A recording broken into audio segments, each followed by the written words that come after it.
తెలంగాణ హోంమంత్రిగా బట్టి, విద్యాశాఖ మంత్రిగా వివేక్. తెలంగాణ రాజకీయ వర్గాల్లో మంత్రుల శాఖల కేటాయింపుపై విస్తృత చర్చ జరుగుతుంది. అడ్లూరి లక్ష్మణ్ కుమార్, వాకిటి శ్రీహరి, గడ్డం వివేక్ మంత్రులుగా ప్రమాణ స్వీకారం చేసినా ఇప్పటి వరకు శాఖల కేటాయింపు జరగలేదు.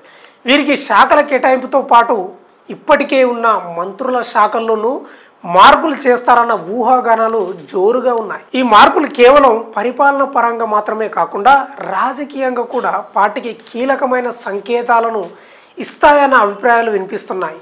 ఇప్పటికే ప్రమాణ స్వీకారం చేసిన కొత్త మంత్రులకు పోర్ట్ఫోలియోలు కేటాయించలేదు. మామూలుగా అయితే ఎప్పుడు క్యాబినెట్ ప్రమాణ స్వీకారం జరిగినా నాడు సాయంత్రం లోపే మంత్రులకు శాఖల కేటాయింపుపై సీఎంఓ నుంచి కీలక ప్రకటన వస్తుంది. కానీ ముగ్గురు మంత్రులకు శాఖల అలాట్మెంట్పై మాత్రం ఇప్పటికీ ఎలాంటి క్లారిటీ రాలేదు. పైగా మంత్రులకు శాఖల కేటాయింపు కోసం సీఎం రేవంత్ రెడ్డి ఏకంగా ఢిల్లీ వెళ్ళారు. ఫలానా శాఖే కావాలని మంత్రులు పట్టుబడుతున్నారన్న టాక్ వినిపిస్తూ ఉంది. పైగా సీఎం రేవంత్ రెడ్డి కూడా తన దగ్గర ఉన్న శాఖలను ఎవరికి ఇచ్చేందుకు ఇష్టపడట్లేదట. దీంతో శాఖల కేటాయింపు పంచాయతీ ఢిల్లీకి చేరుకుందన్న టాక్ బలంగా వినిపిస్తోంది. మంత్రుల శాఖల కేటాయింపు విషయంలో ముఖ్యమంత్రి రేవంత్ రెడ్డి ప్రత్యేక నివేదిక సిద్ధం చేశారని తెలుస్తుంది. ఈ నివేదికను ఏఐసిసి అధిష్టానానికి ఇచ్చి రేవంత్ చర్చలు జరుపుతున్నట్లు ఏఐసిసి వర్గాలు వెల్లడించాయి. ప్రస్తుతం ఉన్న మంత్రుల వద్ద కొంతమందికి 2-3 శాఖలు ఉన్నాయి.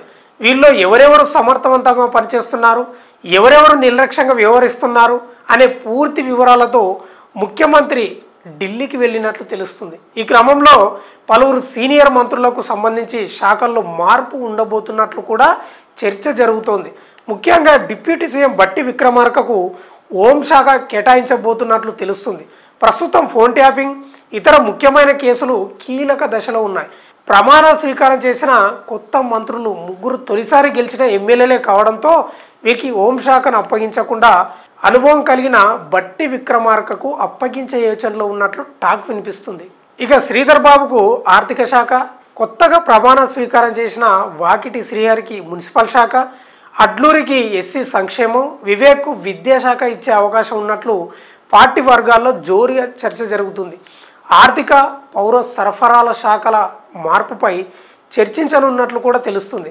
శ్రీధర్ బాబుకు ఐటీతో పాటు ఇతర శాఖలు కేటాయించనున్నట్లు పార్టీ వర్గాల్లో జోరుగా చర్చ జరుగుతుంది.